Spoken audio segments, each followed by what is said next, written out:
Bienvenidas y bienvenidos a este su programa, ya lo dijo la Corte, en el cual analizamos los fallos emblemáticos, las sentencias más relevantes del Tribunal Constitucional de México. En esta ocasión vamos a platicar con nuestros invitados de la contradicción de tesis 51 diagonal 2021.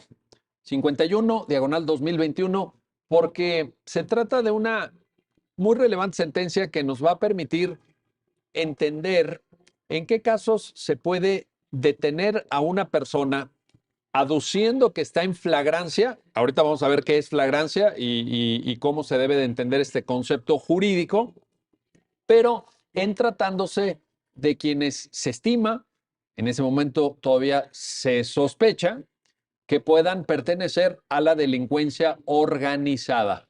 Evidentemente, pues esto toca fibras sensibles en la lucha del Estado mexicano contra la delincuencia. La propia sentencia lo afirma, lo menciona, pero también en el convencimiento, en la profunda convicción de que lo que se haga en contra de la delincuencia tiene que ser con apego al Estado de Derecho, que no hay atajos, que no hay caminos cortos, que no hay soluciones fáciles.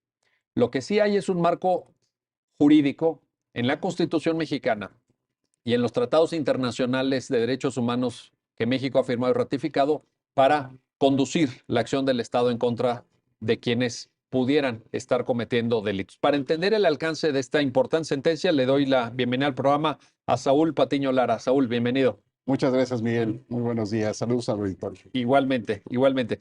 Y también a Jessica Paredes. Jessica, bienvenida a tu programa, ya lo dijo la Corte. Muchísimas gracias, gracias por la invitación y un saludo para el auditorio también. Qué amable eres, gracias. Oye, pues Jessica, yo te quiero empezar contigo porque te quiero pedir, si fueras tan amable, que nos platiques cuáles son los llamados criterios contendientes, dado que se trata de una contradicción de tesis y a diferencia de otros programas en donde analizamos, por ejemplo, amparos en revisión, amparos directos en revisión, amparos directos, pero aquí se trata de una contradicción de tesis, o sea, tiene este caso una especificidad argumentativa como punto de partida. Cuéntanos, Jessica, por favor.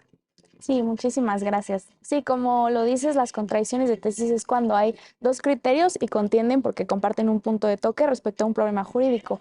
En este caso fue el Pleno en materia penal del segundo circuito en contra de un tribunal colegiado del primer circuito. El Pleno también a su vez resuelve una contradicción de tesis en la que determinó que en casos de delitos de delincuencia organizada, cuando existan datos objetivos y comprobables que puedan establecer razonablemente que una persona forma parte de una agrupación, se puede detener a esa persona en cualquier momento y se va a acreditar la flagrancia. Por su parte, el colegiado en materia penal del primer circuito, él establece lo contrario. Él dice,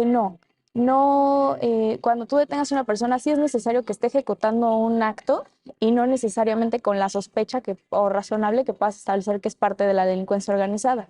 Al conocer el criterio del Pleno, él está en contra de esto y también al resolver su sentencia, y por eso es que denuncia la contradicción de tesis y llega a la primera sala. Perfecto.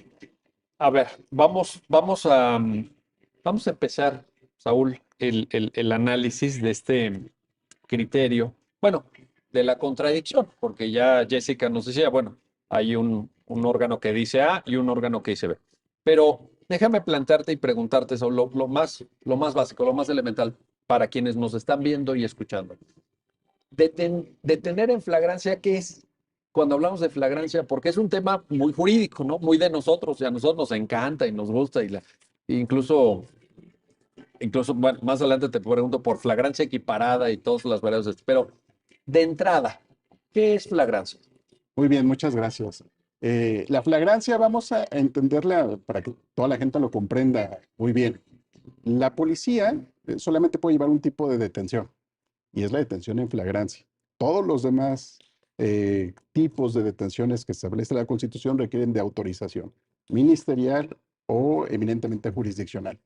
Entonces, cuando se sucede una detención en flagrancia, significa que la persona debe estar materialmente realizando el delito, o bien que después de materializado pretenda huir y haya una persecución inmediata. Esto es lo que la Constitución define como detener a una persona al momento en que comete el delito o inmediatamente después de cometerlo.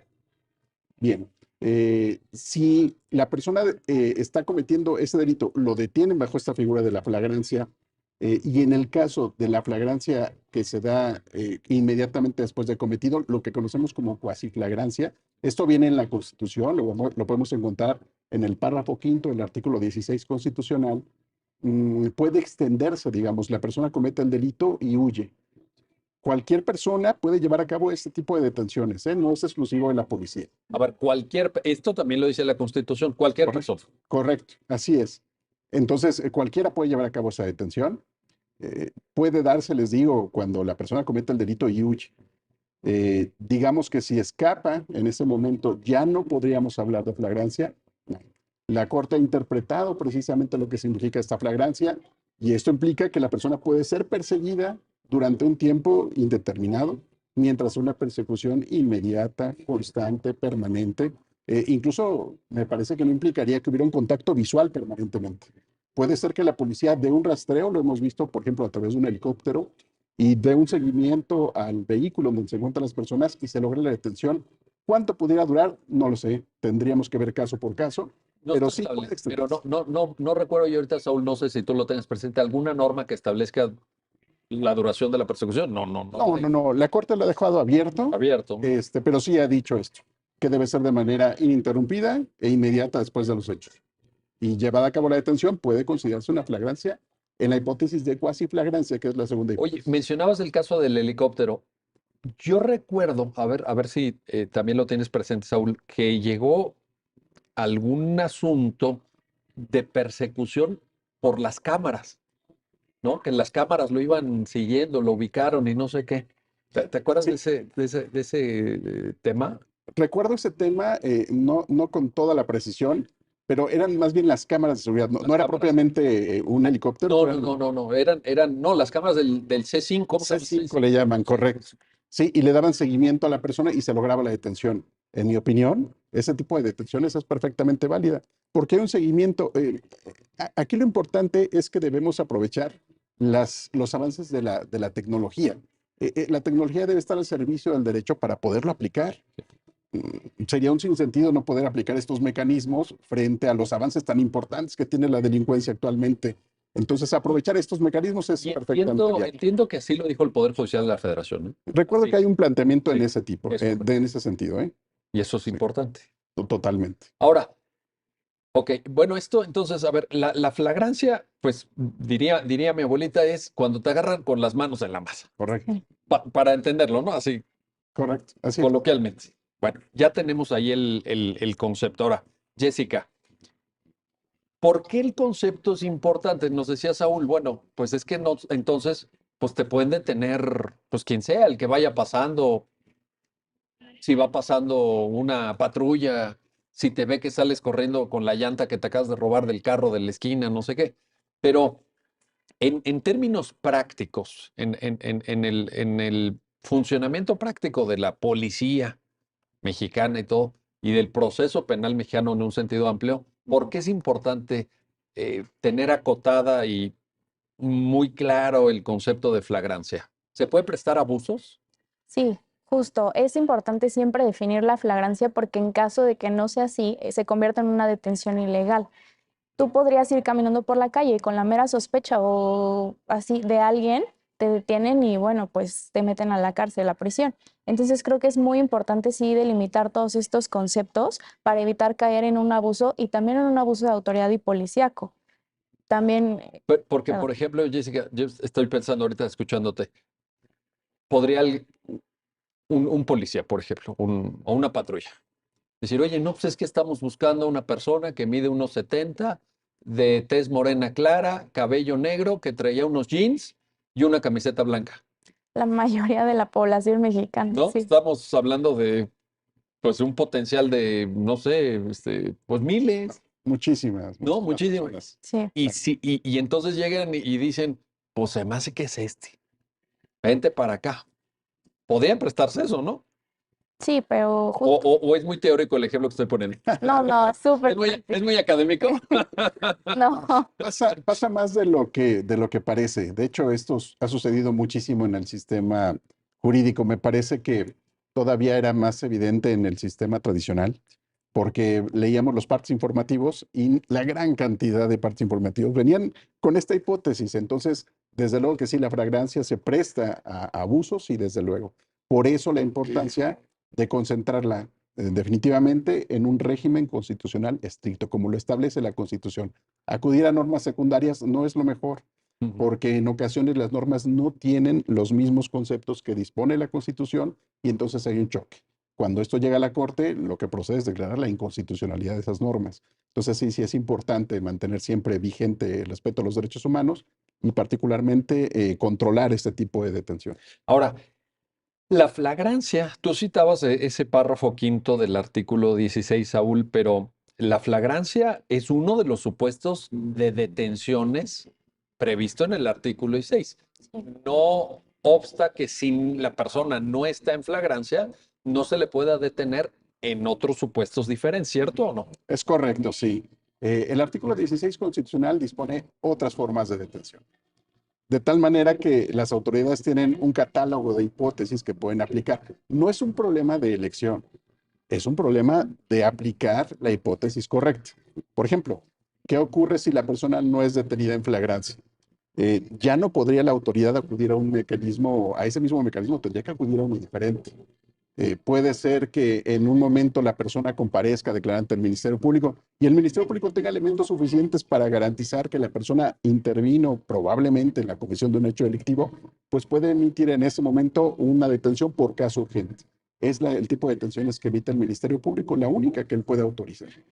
Fuera de estos Oye, y nada supuestos, más, perdón, ahí, Saúl, en el supuesto de detención por gasto urgente también está el Ministerio Público obligado a justificarlo, ¿no? sí, O basta correcto. con que él diga que para mí es urgente. No, no, desde luego que no. Tendría que cumplir con todos los requisitos que establece el artículo 16. Son distintos a los de la flagrancia. En este caso, pues él tendría que acreditar que se trata de un hecho que es considerado como grave por la ley, que es un delito. Hay suficientes elementos que acrediten su probable intervención en la comisión de los hechos y por esa razón considere que si no lo detiene en ese momento, hay algunos elementos que permitan revelar que la persona puede sustraerse de la acción de la justicia. Y hay que recordar que como no está en la hipótesis de la flagrancia y no puede acudir ante el juez en ese momento para poder pedir una orden de aprehensión, tiene que justificarlo. Por eso se llama la detención por caso urgente. Tiene la urgencia de determinar esa medida, la aplica y ordena la detención. Conforme a estos requisitos, cumple con las exigencias constitucionales y esa detención es legal. Ahora, te lo pregunto porque si te están escuchando agentes del MP, que no es improbable, porque Correcto, de sí. repente pueden estar viendo este programa, pues que no tengan la idea de que Están autorizados. cuando te escuchan, Saúl, decir, es que es caso urgente. No, pero no es que sea urgente para ellos, es que se acredite argumentativamente que había una urgencia. Es decir, lo que tú acabas de manifestar, que si no lo detienes en ese momento, hay altas probabilidades por A, B, C y D Sí. de que se pueda sustraer a la acción de la justicia, porque si no queda claro esto, pues también lo mismo que en flagrancia, Correcto. pueden haber abusos. Y Así entonces es. que el MP diga, oye, pues mira, ya lo tengo yo aquí, pues a mí sí me urge esto, ¿verdad? Mm. Porque a lo mejor hasta hay cambio de turno, etcétera. Pues de una vez, vente, no es eso, ¿verdad? No, para nada. Incluso el Ministerio Público tiene que ser muy prudente al momento de emitir esa orden. Imaginemos que si no detiene a la persona estaría en riesgo, por ejemplo, la seguridad de las víctimas. Si esa persona se sustrae en ese momento, las víctimas van a quedar muy vulnerables. Entonces el Ministerio Público tiene que actuar.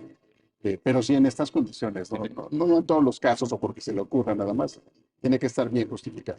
Oye, ¿y qué otro supuesto hay, Jessica? A ver, tenemos, ya nos lo platicaban ustedes, Flagrante, tenemos flagrancia, caso urgente. tenemos caso urgente.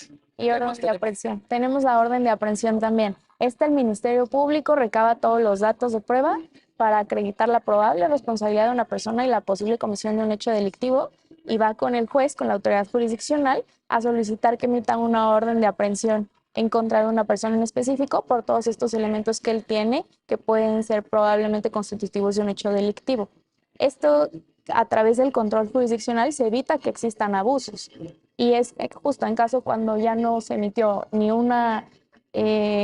en flagrancia ni en caso urgente. Esta también es una forma de detención para una persona. Me suena, Jessica, te pido ahí que nos corrobores esto, si estás de acuerdo, que en un Estado constitucional de derecho, esta debería ser la regla, ¿no? Sí, Porque suena muy lógico y además garantista, pues que un juez, como órgano también de equilibrio y de control, supervise pues todos esos elementos que tú acabas de citar, que eventualmente pudiera una fiscalía estar recabando, pero que el juez diga si sí está bien o no está bien, si es suficiente o no es suficiente, porque vamos a afectar un bien muy jurídicamente muy importante, que es la libertad de una persona. O sea, esa persona ya detenida, ya, perdón por lo obvio, pero lo tengo que decir, al día siguiente ya no va a ir a trabajar. Esa persona esa noche ya no va a dormir en su casa, sí, ni ya ver. no va a ver a su familia. Oye, ¿le vas a cambiar la vida a esa persona? Entonces, de que se puede, pero hay que estar en los supuestos Establece la Constitución. establecidos. ¿Sí estamos de acuerdo o no? Sí, sí, los jueces justo como garantes del derecho y protectores de los derechos humanos de las personas, también tienen que verificar todos estos controles. Si él decide que no se cumplen, entonces no emite la orden de aprehensión. Perdón, quisiera agregar, además, estamos en presencia de una determinación tan importante que los jueces tienen una responsabilidad altísima. Deben alejarse de cualquier tipo de influencia externa, porque eso pasa mucho. Sí. De repente llega una persona, se tiene la idea de que se va a emitir una orden de aprehensión en contra de una persona, y de repente los jueces se entiende que no se emitió la orden porque a veces se difunde este tipo de información. Y entonces pareciera que el juez es el malo, que el juez no cumplió con lo que debía hacer. No, él tendría que examinar el caso, cerrado de cualquier idea, comprender los elementos que tiene a la vista y entonces emitir con toda claridad la orden de aprehensión. Es una responsabilidad altísima, pero sí, es eso lo que se debe de asumir. Oye, y específicamente te refieres a no dejarse influenciar por debates que pudieran estar en los medios, etcétera. Exacto, la opinión pública La a opinión veces pública. tiene un peso importante. ¿Será, Saúl, te pregunto, que cada juez, pues para usar lenguaje ajeno, mm, se tenga que asumir realmente como un garante, lo dijo Jessica, como un garante de los derechos humanos sin irse por lo que la mayoría pueda pensar o como dicen ahora, es que el pueblo, no sé qué, o Sí. esa no es la lógica a la que debe responder un juez, ¿no? No, desde luego que no. Él tiene necesariamente que alejarse de ese tipo de ideas, concentrarse en la información con la que cuenta y emitir con toda libertad, independencia, autonomía, una determinación de este. Este, básicamente, como lo dijo Jessica, es perfecta esa determinación. El juez es un garante de la constitucionalidad y de los derechos humanos. Y vamos, restringir la libertad de una persona no es un asunto menor. No. El marco de decisiones es la Constitución y los tratados internacionales de derechos humanos, ¿no? Sí, pueden influir desde luego. Ahí está la cuestión. Bueno, vamos a hacer una pausa, no se vayan, regresamos enseguida para continuar en esta conversación, en este análisis con nuestros invitados sobre la contradicción de tesis 51-2021 y las detenciones en flagrancia, particularmente de personas de quienes se sospecha que pertenecen a la delincuencia organizada. Regresamos enseguida. Ya estamos de vuelta, ya estamos de regreso para continuar en el análisis y en la conversación con nuestros invitados sobre la contradicción de tesis 51/2021. Y regreso contigo, Jessica Sí. Paredes, para plantearte esto. ¿Qué sucede con quienes se sospecha en ese momento todavía? Porque no ha habido un proceso, no ha habido una sentencia, no ha habido un recurso, no ha habido el desahogo de pruebas en audiencias, etcétera. Se sospecha que pertenecen a la delincuencia organizada. Eh, ¿qué corresponde entender para saber si en cualquier momento están cometiendo un delito? Y por tanto se surte la hipótesis de flagrancia tal como la describía al inicio Saúl, o no. ¿Por qué es importante tener claridad respecto a qué significa que alguien presuntamente forme parte de un grupo de delincuencia organizada? Creo que este criterio es muy relevante para contestar justo esa pregunta. Desde un principio, varios órganos jurisdiccionales o juzgadores consideraban que solo por el simple hecho de pertenecer y estar en cualquier momento en un restaurante, en la calle o en cualquier lugar, alguna policía o cualquier persona, como lo establece la Constitución, podía detenerlo por el simple hecho de sospechar que era parte de la delincuencia organizada. Sin embargo, el criterio responde a esos cuestionamientos y afirma que en realidad no. En realidad, justo para evitar todos estos tipos de abuso que se daban en su momento, tenías que tener elementos razonables de que la persona estuviera ejecutando alguna parte de los elementos del delito de delincuencia organizada, porque en caso de que no, pues estabas cometiendo un abuso y podías detener a una persona que tal vez solo iba caminando por la calle. Ahora, Saúl, en ese sentido, pensando en quienes están viendo el programa que a lo mejor no necesariamente están familiarizados con el régimen constitucional, porque también está en la constitución ilegal de la delincuencia organizada, ¿se podría entender que la delincuencia organizada o la pertenencia de alguien a la delincuencia organizada supone la comisión de algún otro tipo de delito? Es decir, nos organizamos para robar, nos organizamos para secuestrar o para robo de combustible, en fin, o trata de personas o tráfico de migrantes, etcétera, pero delincuencia organizada no se puede entender como una fórmula vacía, ¿no? Como No, una fórmula así en abstracto, ¿o no, sí? no, no, desde luego que no. La delincuencia organizada es un delito que se puede cometer de muchas formas. Desde luego que los elementos o los componentes esenciales es la organización. En sí, doctrinariamente está clasificada la delincuencia organizada como un delito que no es propiamente de consumación, porque lo que pretende es la organización para cometer otros delitos. ¿Cuáles? Los que se refiere el artículo segundo de la Ley Federal contra la Delincuencia Organizada. Pero en realidad, el hecho de organizarte sí supone una serie de actividades que no necesariamente implican la comisión de ese tipo de delitos. Entonces, no se trata de un tipo penal o de una conducta vacía que no tenga manera de materializarse en la realidad. ¿De qué depende de evidenciar si una persona se está involucrando o no con un hecho?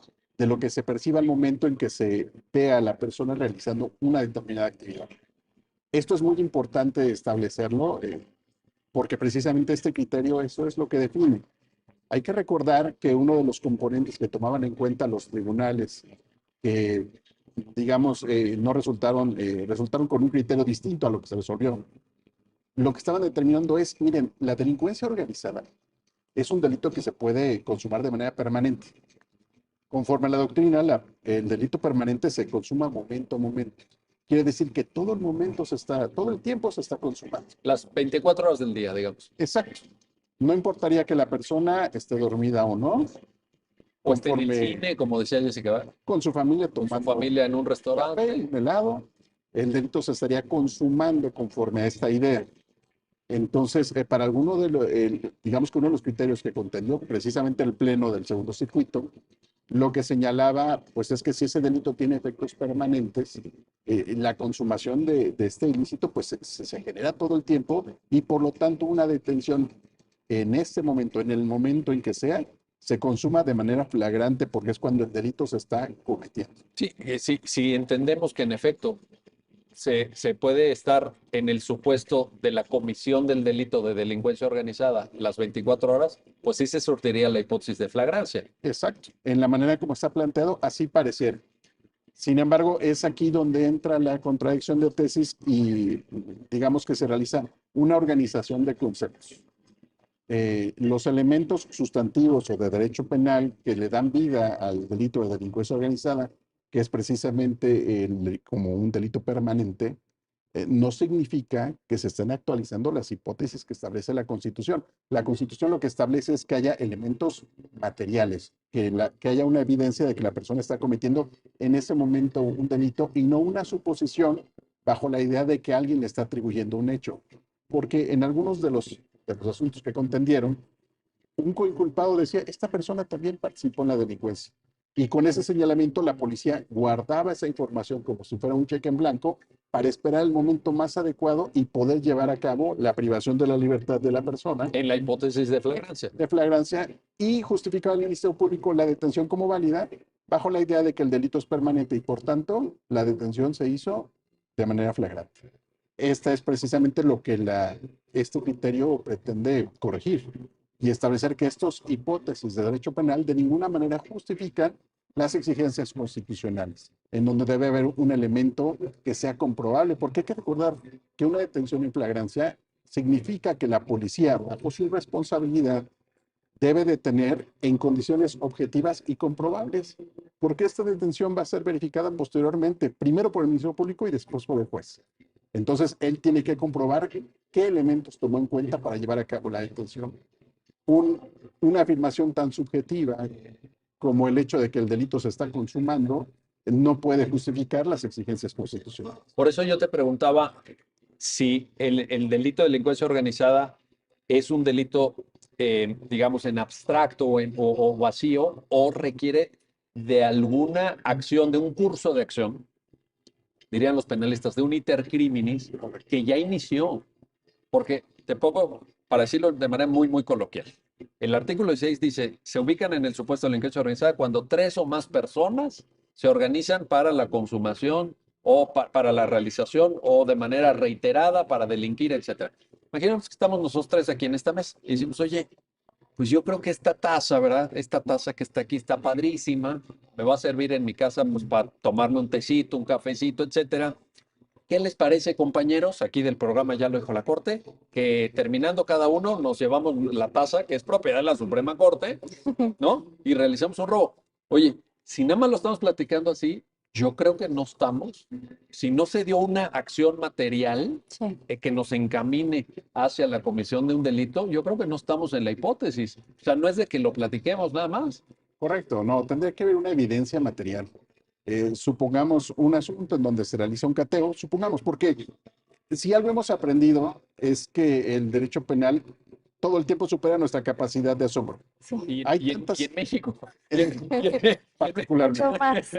Así es, entonces nunca, me parece que decir, señalar que el delito nunca puede materializarse es restringir muchas hipótesis, e incluso es atarte de manos porque implicaría que cuando lo veas materializado y no lo imaginaste, no vas a poder aplicar el derecho en esa situación. Entonces, sí, el delito en realidad sí puede materializarse. Puede haber muchos elementos que puedan actualizarse en el momento en que la policía interviene. Comentaba el caso. No quisiera decir que sea forzosamente un caso en el que pueda aplicarse de manera directa, pero es una hipótesis que se me ocurre en este momento. Digamos un cateo, se encuentran las personas con bastante narcótico y una de las personas que está ahí huye y se mete a una casa aledaña que no es materia del cateo. Lo persigue, están deteniendo a esa persona en flagrancia, entran al inmueble y encuentran digamos, una sala de operaciones en donde están llevando, visualizando cómo van a llevar a cabo el operativo de lo que ocurría en la casa aledaña. Esas personas a lo mejor en ese momento no estaban cometiendo, las que estaban ahí, no estaban cometiendo los delitos por los que estaban siendo detenidos los demás, pero sí hay elementos suficientes que permitieron a la policía afirmar que ellos podían estar involucrados en la delincuencia. Pero hicieron algo. O sea, ya tenían Hay un tenían un elemento. centro de operaciones, probablemente tenían radios, armas, vehículos. Sí, ese es el punto. Sí. O sea, se había iniciado el iter criminis, Correcto. Sí, no sí, en sí. abstracto, porque yo creo que el fondo, a mí lo que me preocupa del criterio del Pleno del Segundo Circuito es que podría parecer que hay un espacio de subjetividad en quienes llevan a cabo la aprehensión aduciendo la flagrancia, en el sentido de decir, pues se me hace que fulano de tal, ¿verdad? El que acaba de entrar al cine ahorita con su familia, etcétera, Sí. pues pertenece a la delincuencia organizada. O el otro día un informante me dijo, ¿no? Yo soy policía, me dijo el informante que pues él también andaba por ahí, no sé qué.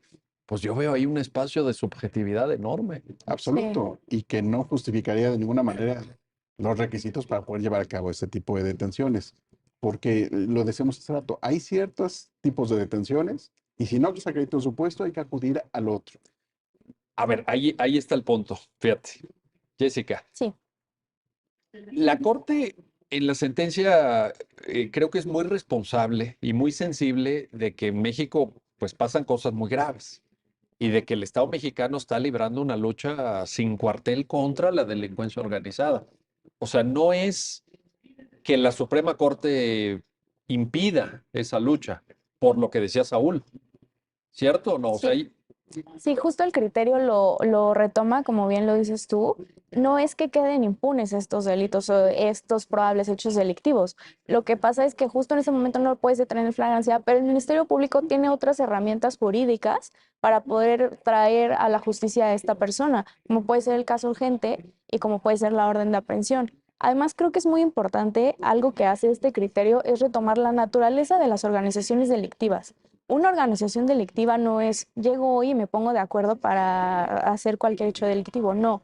Se conforman a través de células, en su mayoría, ¿no? Hay grandes y chiquitas, y cada uno de los integrantes de esa organización tiene una tarea que tiene que llevar a cabo para que se cumpla el fin, como lo dice la Ley Federal contra la Delincuencia Organizada. Y el fin sería cometer alguno de los delitos que establece el artículo 2, trata de personas, hidrocarburos, entre otras, ¿no? Entonces creo que es muy, muy, muy importante este criterio porque justo no significa que queden impunes los delitos.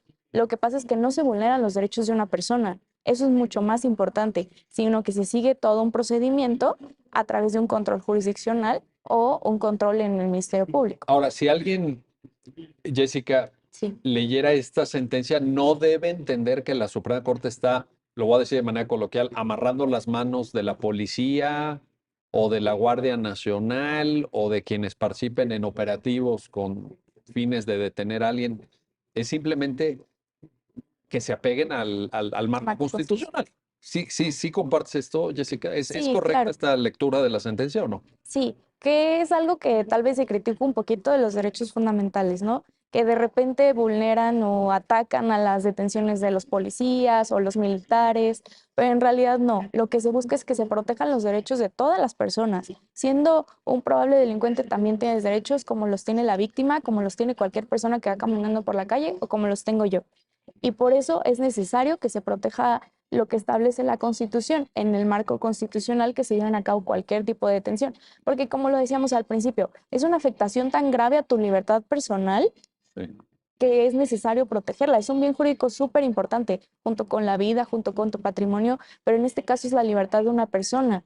Esa persona, como lo dijimos, no va a llegar a dormir a su casa, Sí. no va a ver a su perrito, no va a ver a su familia, y bueno, pueden pasar muchas cosas Ahora, positivas. cuando tú dices que es probable responsable, pero estamos hablando de una probabilidad jurídicamente muy baja todavía, porque no hay proceso, ni siquiera hay una carpeta de investigación probablemente integrada ni nada. La hipótesis de detención en flagrancia es una mera sospecha razonable, ¿no? Una mínima base de racionalidad para llevarla a cabo, no esto que decían antes en los partes informativos de que estaba caminando de manera nerviosa o tenía una actitud sospechosa. No, Así no. es, Tiene que haber una base racional. así es. Pero estamos hablando, el grueso de detenciones en flagrancia, pues, todavía no hay carpeta de investigación, todavía no hay elementos que se hayan desahogado en la propia investigación prejudicial, todavía no se ha llevado ante un juzgador, todavía no se han desahogado pruebas, todavía no se ha ejercido el derecho a la defensa, todavía no se han presentado recursos. Sí, O sea, estamos hablando de probable, pero probable de este tamaño. Entonces también ahí hay una razón de ser, ¿no? sí. Uno diría, en el ánimo de que todos queremos el combate a la impunidad y todos queremos que el Estado mexicano le gane a la delincuencia, en eso estamos todos de acuerdo. Pero, pues, ¿cómo? O sea, respetando los derechos, ¿no? No de cualquier manera. ¿Es correcto esto? Sí, es correcto. No podemos vulnerar los derechos de una persona solo con la simple sospecha razonable de su probabilidad en la participación de la comisión de un hecho delictivo. Y creo que siempre es importante respetar también a la Constitución. ¿Esta sentencia nos lo recuerda? Sí. Bueno, ahí está. Déjenme hacer una pausa, no se vayan, regresamos enseguida para continuar en esta conversación, en este análisis sobre la contradicción de tesis 51, diagonal 2021.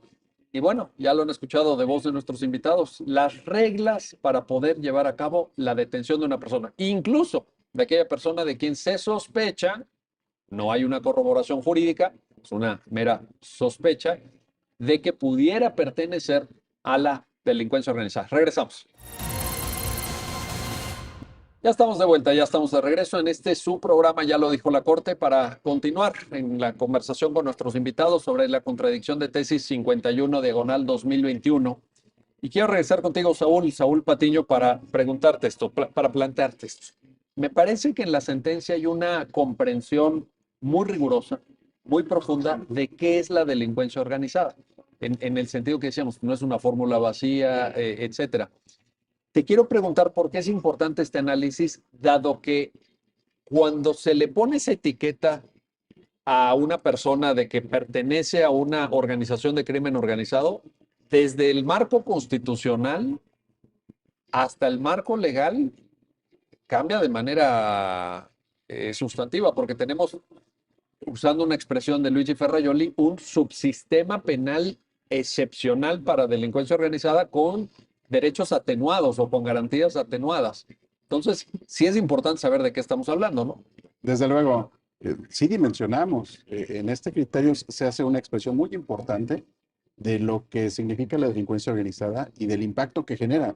Desde luego que se reconoce todas las afectaciones en general que se realizan a la sociedad, al sistema jurídico, y por ello efectivamente se le ha clasificado, tiene su norma especial.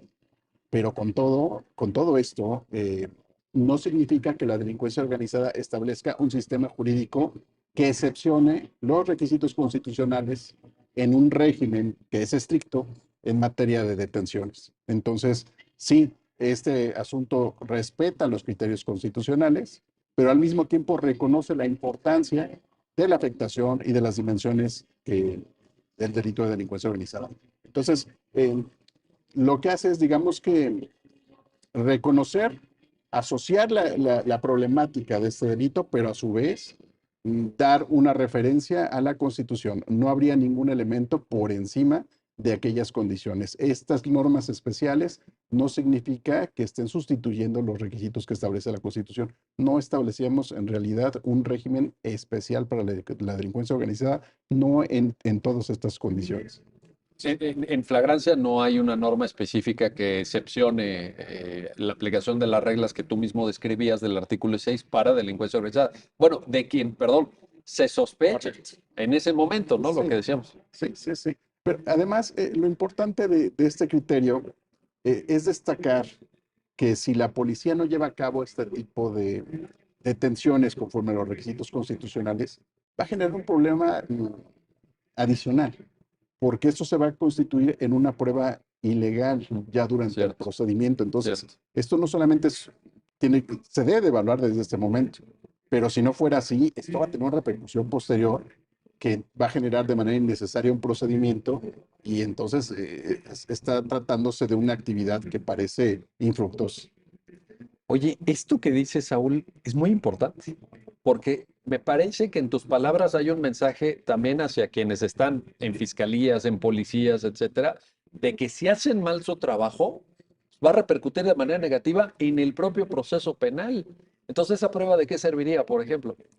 Sí, absolutamente. Sí, Ana. Pues llevaría a una exclusión, ¿no? sí. En términos del propio artículo 20 Sí. de la Constitución. Y si la persona fuera, particularmente en este delito es muy importante esto, porque si la persona fuera detenida con elementos objetivos que permitan evidenciar su intervención en la delincuencia, si se trata de un delito de flagrancia, pues entendemos que conforme a la doctrina de la Suprema Corte, una detención en flagrancia implica que sea ilegal esa actuación y todas las que le derivan. Entonces, todos los instrumentos asociados con esa detención También. también serían excluidos.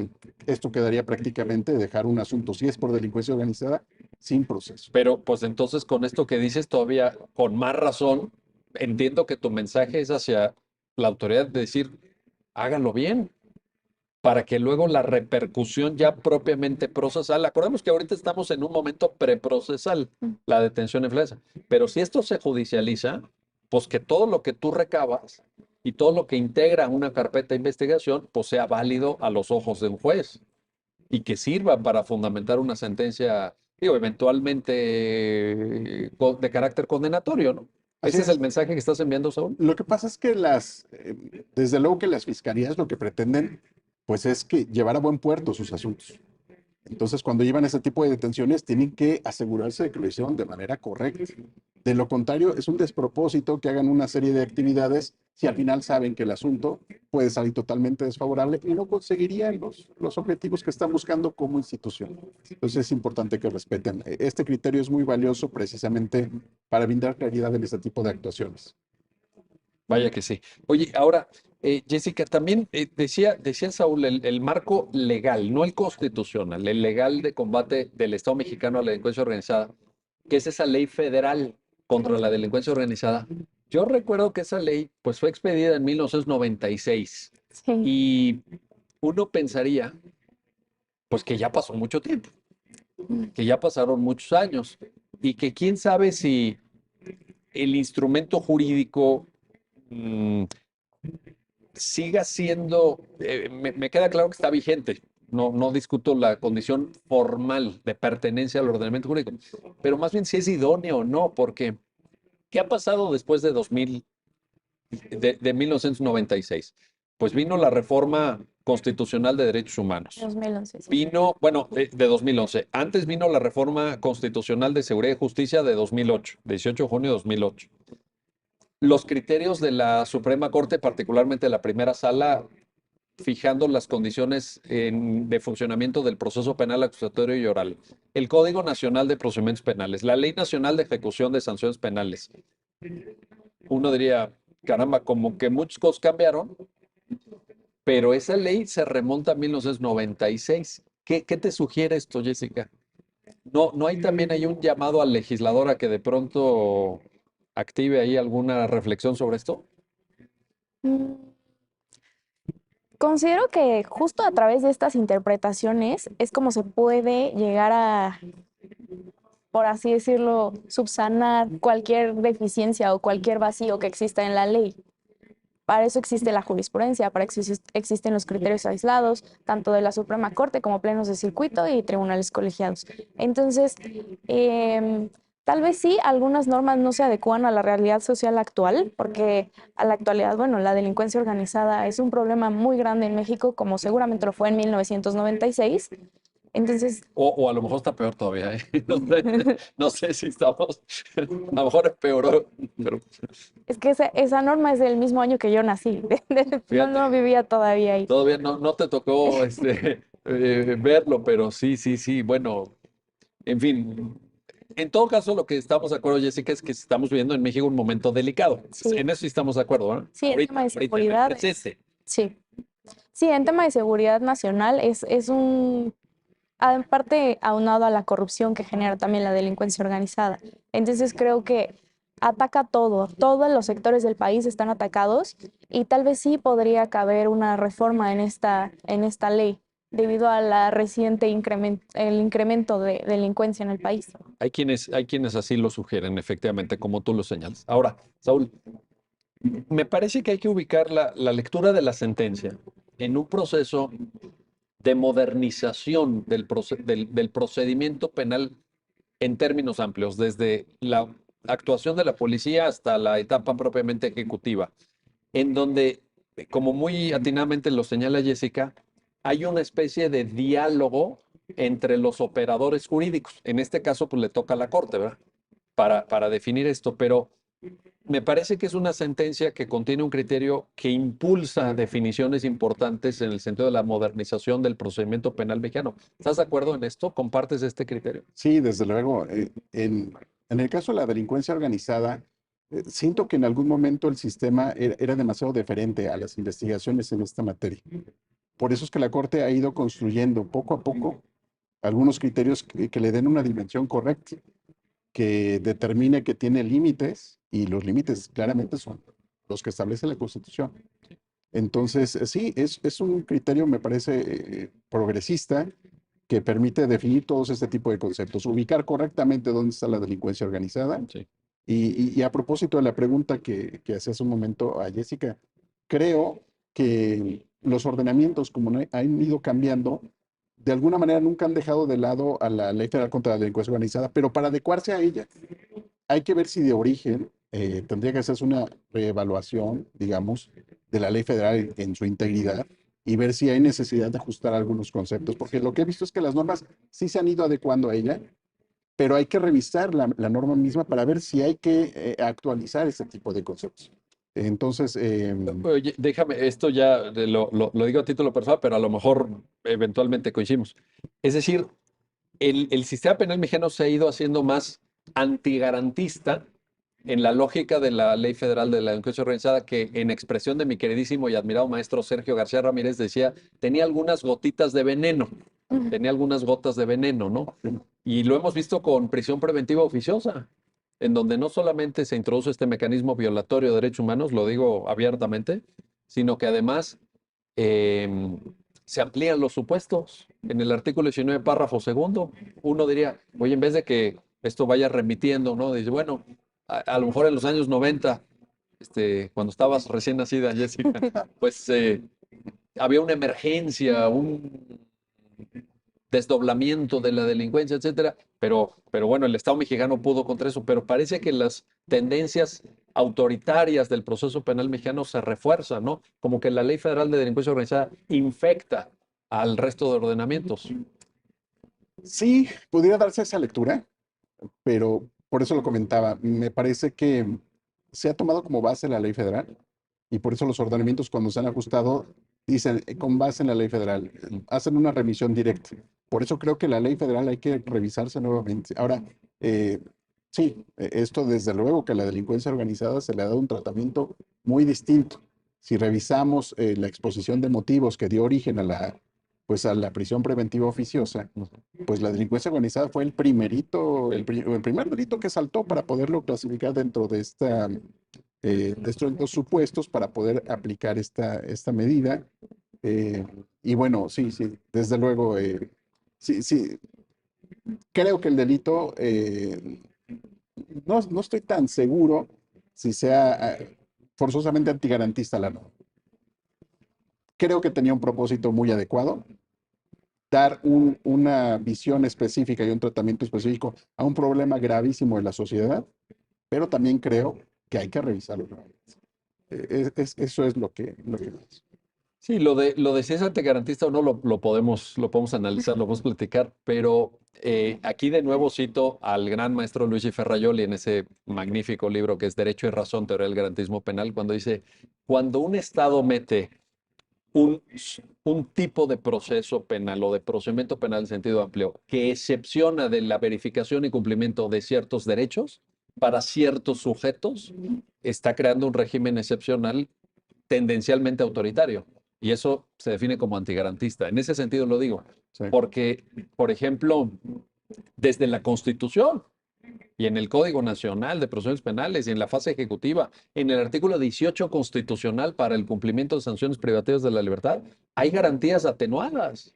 Hay garantías atenuadas. Si es necesario esto o no para que el Estado sea efectivo contra la delincuencia organizada, bueno, lo podemos plantear. Que también a la luz del paso de los años, pues uno diría, pues no sirvió, porque si hubiera servido de 1996 para acá, la situación sería otra, ¿no? Habría un cambio, correcto. Sí, alguien dice, oye, fíjate que para tener eficacia contra la delincuencia organizada necesitamos A, B, C y D. Y el legislador dice, ahí tienes A, ahí tienes B, ahí tienes C y ahí tienes D. Adelante. Uno diría, pues yo creo que en pocos años esto ya estaría remontándose. Pues estamos peor. Entonces, a veces relajar los controles tampoco da buen resultado. Así es. Creo también el dinamismo de la sociedad ha contribuido a este tipo de factores. Sí, Entonces, yo me quedaría con que no hay que considerar que en realidad la norma no es en sí misma antigarantista. Creo que es razonablemente, mantiene un contenido razonable, que tiene un objetivo específico, pero que sí podríamos reevaluarla y volver a analizar sus conceptos para poderlos hacerlos vigentes a los derechos humanos. Porque algo hemos aprendido en estos, pues ya 26 años, ¿eh? sí. De 1996 a ahora. Ahora, Jessica, ya nos estamos acercando al final del programa, pero nada más para reiterar. El mensaje de la sentencia es, las detenciones en flagrancia tienen que ser de carácter excepcional y, digámoslo así, acotadas al propio concepto que no está en la Constitución, o sea, está mencionado pero no definido, sino que es la jurisprudencia la que lo ha venido construyendo y el Código Nacional de Procedimientos Penales de flagrancia. ¿Es esta la lectura correcta? Sí, justo para evitar cualquier arbitrariedad o cualquier abuso de autoridad en las detenciones. Y esto no significa que queden impunes los delitos, porque el Ministerio Público tiene otras herramientas jurídicas, como lo mencionamos, orden de aprehensión y caso urgente para poder atraer a una persona a la acción de la justicia. Y entonces, como conclusión, Saúl Patiño, podríamos decir, la autoridad tiene abiertas las posibilidades para tener eficacia contra la delincuencia organizada, pero en la actuación del marco constitucional. ¿Es también así? ¿Compartes la conclusión? Totalmente. De hecho, el criterio no le resta herramientas, no le quita posibilidad alguna a la autoridad para que pueda ejercer su trabajo. Lo único que hace es categorizar adecuadamente cuáles son las medidas que debe de aplicar para cumplir con sus propósitos, pero al mismo tiempo mantener vigente el respeto de los derechos humanos de las personas, porque así se garantiza también el debido proceso. Y la otra conclusión que te pregunto, Saúl, es que entonces no se puede detener en cualquier momento, a la hora que se le ocurra a cualquier elemento policíaco, a una persona porque se tenga la sospecha, y repito, la sospecha por la etapa procesal en la que estamos, de que pueda pertenecer a la delincuencia organizada. Correcto. De ninguna manera estaría facultada la policía para detenerlo si no cuenta en el momento de la detención con los elementos necesarios para acreditar que en ese instante estaba realizando materialmente el delito o lo hizo en el instante inmediato anterior. Que es la definición de flagrancia que tú mismo nos expusiste. Así es. Saúl Patiño Lara, Jessica Paredes, gracias. Gracias a los dos por darnos a entender esta sentencia y gracias a usted que hace posible su programa, ya lo dijo la Corte, en el cual analizamos los fallos emblemáticos, las sentencias más relevantes del Tribunal Constitucional de México. Hasta pronto.